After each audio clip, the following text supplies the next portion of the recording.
Hello, friends. This is a podcast on 6-4 in your Algebra 2 book. I will not be here this week, so Miss Chick will be filling in. So I'm hitting you with some podcasts to sort of get you warmed up, and Miss Chick will be there in class to help you through the rest of Chapter 6.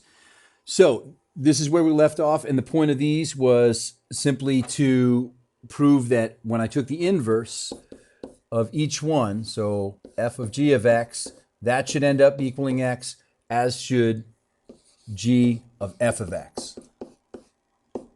They should both come out to be x. So let's just walk through one real quick. So if I find f of 3 minus x, that means I'm going to substitute in the 3 minus x where the x goes, right here. So that's what I've done. There's the 3 minus x. I switch the signs, and 3 minus 3 is 0, so that cancels out, and this equals x. And by the same token, notice I changed to blue quickly there. If I rewrite this, changing the signs, 3's cancel out, and this equals x. So they both work, and that's what you should have been able to do on all of those. So we're moving on to the back of that worksheet.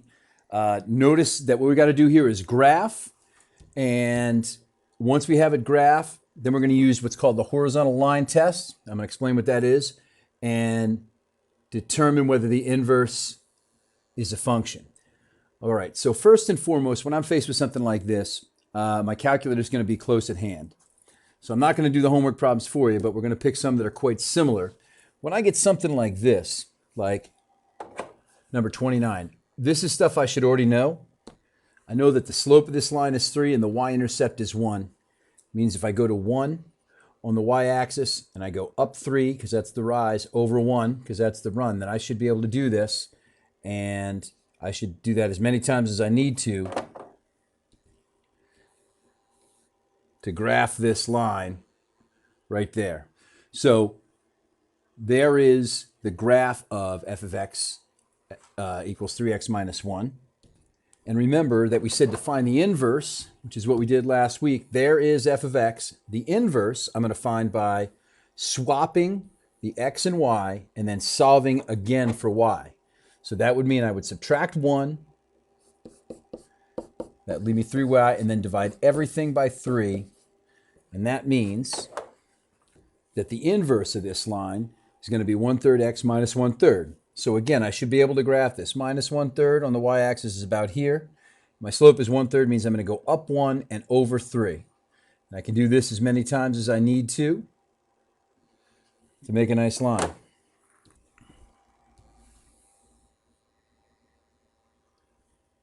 And remember, we said that the graphs of inverses, if I draw the y equals x line, will be mirror images across that line. And those lines certainly look like it. Now, the vertical line test that they're speaking of means I'm going to take a vertical line like this one. And if I move this across either one of these functions, either one of these lines, and neither the blue nor the green cross the purple line in more than one point, then they're both functions. So this is what a vertical line test does. It just moves back and forth. And so these are both functions because no place does the blue or the green line touch the purple line in more than one place.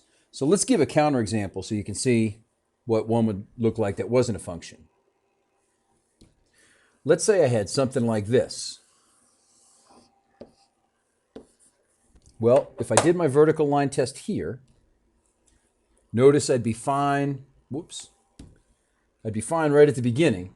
But as soon as I get to this point, I'd be hitting this spot here and here. So immediately this blue line is not a function. If I continued on my way, I would see that here I'm actually hitting in 3 places.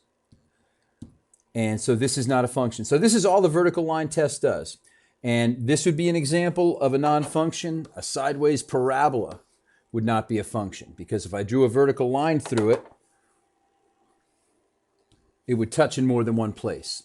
All right, so that's vertical line test. You should be able to graph these either from what you know or using your graphing calculator, and use the vertical line test as I've shown you to determine whether they are or are not a function.